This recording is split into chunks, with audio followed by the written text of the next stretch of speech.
ಮುಖ್ಯಮಂತ್ರಿ ಸಿದ್ದರಾಮಯ್ಯ ಪ್ರತಿಕ್ರಿಯೆ ನೀಡಿದ್ದು, ದಾವಣಗೆರೆ ಕ್ಷೇತ್ರದಲ್ಲಿ ಲೀಡ್ ಕಡಿಮೆಯಾಗುವ ಸಾಧ್ಯತೆ ಇದೆ ಅಂತ ಮೊದಲೇ ನಿರೀಕ್ಷಿಸಿದ್ವಿ ಅಂತ ತಿಳಿಸಿದ್ದಾರೆ. ಆದರೆ ಅಂತಿಮವಾಗಿ ದಾವಣಗೆರೆ ಮತ್ತು ಬಾಗಲಕೋಟೆ ಎರಡೂ ಕ್ಷೇತ್ರಗಳಲ್ಲಿ ಕಾಂಗ್ರೆಸ್ ಗೆಲುವು ಸಾಧಿಸುತ್ತೆ ಅಂತ ವಿಶ್ವಾಸ ವ್ಯಕ್ತಪಡಿಸಿದರು.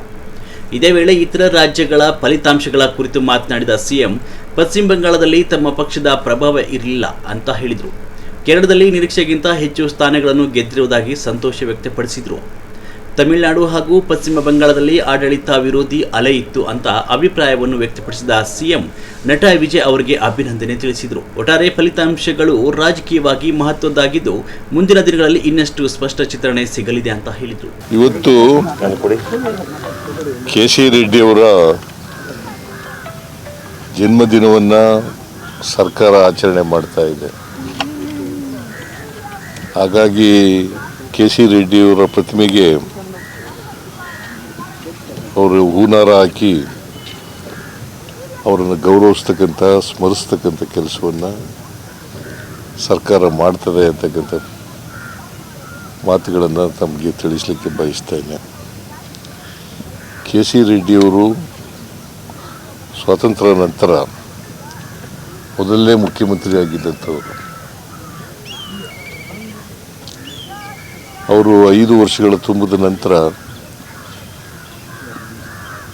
ಸಂವಿಧಾನ ಜಾರಿಗೆ ಬಂದು ಮೊದಲನೇ ಚುನಾವಣೆ ಆಗ್ತದೆ. ಮೊದಲನೇ ಚುನಾವಣೆ ನಂತರ ಅವರು ಚೀಫ್ ಮಿನಿಸ್ಟರ್ ಆಗಿರಲ್ಲ, ಕೆಂಗಲ್ ಹನುಮಂತಯ್ಯನವರು ಚೀಫ್ ಮಿನಿಸ್ಟರ್ ಆಗಿದ್ದರು. ಕೆ.ಸಿ. ರೆಡ್ಡಿಯವರು ಒಬ್ಬ ಸಮರ್ಥ ಆಡಳಿತಗಾರರು. ಜೊತೆಗೆ ಮೈಸೂರು ರಾಜ್ಯದಲ್ಲಿ ಕಾಂಗ್ರೆಸ್ ಪಕ್ಷವನ್ನು ಕಟ್ಟಿದಂಥವ್ರು.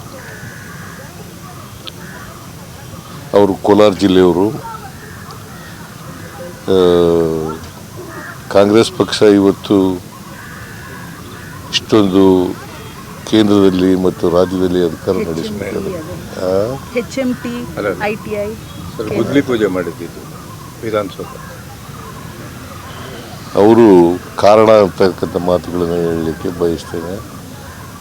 HMT, ITI, ಇಸ್ರೋ ಅವೆಲ್ಲ ಇವತ್ತು ಕರ್ನಾಟಕಕ್ಕೆ ಬರಬೇಕಾದ್ರೆ ಕೆ.ಸಿ. ರೆಡ್ಡಿ ಅವ್ರ ಕಾರಣ. ಕೇಂದ್ರದಲ್ಲೂ ಕೂಡ ಕ್ಯಾಬಿನೆಟ್ ಮಿನಿಸ್ಟರ್ ಇಂಡಸ್ಟ್ರಿ ಆಗಿದ್ದರು.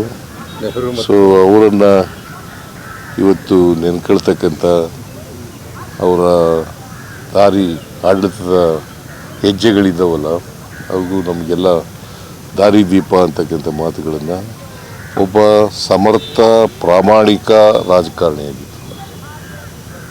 ಸಾರ್ವಜನಿಕ ಜೀವನದಲ್ಲಿ ಅವರು ಪ್ರಾಮಾಣಿಕವಾಗಿ ಇದ್ದಂಥದ್ದು ಮತ್ತು ಸ್ವಾತಂತ್ರ್ಯ ಹೋರಾಟದಲ್ಲಿ ನಮ್ಮ ರಾಜ್ಯಕ್ಕೆ ಸ್ವಾತಂತ್ರ್ಯ ಅವರ ನೇತೃತ್ವದಲ್ಲಿ ಅವರು ಸ್ವಾತಂತ್ರ್ಯ ಹೋರಾಟದಲ್ಲಿ ಭಾಗಿಯಾಗಿದ್ದಂಥವರು. ಅವರನ್ನು ಇವತ್ತು ಸ್ಮರಿಸ್ಕೊಳ್ತಕ್ಕಂಥ ಕೆಲಸವನ್ನು ಮಾಡ್ತಾಯಿದ್ದಾರೆ. ಅವರ ಆತ್ಮಕ್ಕೆ ಚಿರಶಾಂತಿ ದೊರಕಲಿ ಅಂತೇಳಿ ನಾನು ಪ್ರಾರ್ಥನೆಯನ್ನು ಮಾಡ್ತೇನೆ. ಅವರ ಆಡಳಿತ ನಮ್ಮೆಲ್ಲರಿಗೂ ಕೂಡ ಮಾದರಿಯಾಗಲಿ ಅಂತಕ್ಕಂಥ ಮಾತುಗಳನ್ನು ಈ ಸಂದರ್ಭ. ಸರ್, ಈಗ ಎರಡು ಬೈ ಎಲೆಕ್ಷನ್ನಲ್ಲಿ ಮುನ್ನಡೆ ಸಾಧಿಸಿದೆ ಸರ್ ಕಾಂಗ್ರೆಸ್. ನಾವು ಎಕ್ಸ್ಪೆಕ್ಟೆಡ್ ಮಾಡಿದ್ದು ಸ್ವಲ್ಪ ದಾವಣಗೆರೆಯಲ್ಲಿ ನಮ್ಮ ಕಾರಣದಿಂದಲೇ ಸ್ವಲ್ಪ ಲೀಡು ಕಡಿಮೆ ಆಗ್ಬೋದು. ಆದರೆ ನಾವು ಗೆಲ್ತೀವಿ. ಅಲ್ಲಿ ದಾವಣಗೆರೆಯಲ್ಲೂ ಕೂಡ ಗೆಲ್ತೀವಿ, ಬಾಗಲಕೋಟೆಯಲ್ಲೂ ಕೂಡ ಗೆಲ್ತೀವಿ. ಪಂಚರಾಜ್ಯ ಚುನಾವಣೆಯಲ್ಲಿ ಕಾಂಗ್ರೆಸ್ಗೆ ಓವರಾಲ್ ಹಿನ್ನಡೆ ಆಗ್ತಾ ಇದೆಯಲ್ಲ ಸರ್ ಎಲ್ಲ ಸ್ಟೇಟಲ್ಲೂ? ಈಗ ವೆಸ್ಟ್ ಬೆಂಗಾಲ್ನಲ್ಲಿ ನಮ್ಮದೇನು ಇರಲಿಲ್ಲ. ಅಸ್ಸಾಂನಲ್ಲಿ ನಮಗೆ ಎಕ್ಸ್ಪೆಕ್ಟೆಡ್ ರಿಸಲ್ಟ್ ಬಂದಿದೆ. ಜನರ ಆಶೀರ್ವಾದ ಏನು ಮಾಡಿದ್ದಾರೆ ಅಲ್ಲಿ ಅದನ್ನು ನಾವು ಒಪ್ಕೊಳ್ತೀವಿ. ಕೇರಳದಲ್ಲಿ ನಮ್ಮ ಎಕ್ಸ್ಪೆಕ್ಟೇಷನ್ಗಿಂತ ಹೆಚ್ಚು ಸ್ಥಾನಗಳನ್ನು ಗೆದ್ದಿದ್ದೀವಿ. ನಾವು ಸುಮಾರು 76ರಿಂದ 80 ಗೆಲ್ತೀವಿ ಅಂತ ಹೇಳಿದ್ದು, ಈಗ 95ರವರೆಗೂ ಕೂಡ ಗೆದ್ದಿದ್ದೀವಿ. ಮುನ್ನಡೆ ಸಾಧಿಸಿದ್ದೀವಿ. 95 ವಿಧಾನಸಭಾ ಕ್ಷೇತ್ರಗಳಲ್ಲಿ 95 ವಿಧಾನಸಭೆ ಇದ್ದೀವಿ. ಬಹುಶಃ ವೆಸ್ಟ್ ಬೆಂಗಾಲ್ನಲ್ಲಿ ಆಡಳಿತದ ವಿರೋಧಿ ಅಲೆ ಇರಬಹುದು ಅಂತ ಅಂದ್ಕೊಂಡಿದ್ದೀನಿ ನಾನು. ತಮಿಳುನಾಡಿನಲ್ಲೂ ಕೂಡ ಆಡಳಿತ ಆಡಳಿತ ವಿರೋಧಿ ಅಲೆ ಇದೆ ಅಂತ ಹೇಳಿ ಅನ್ಕೊಂಡಿದ್ದೀನಿ.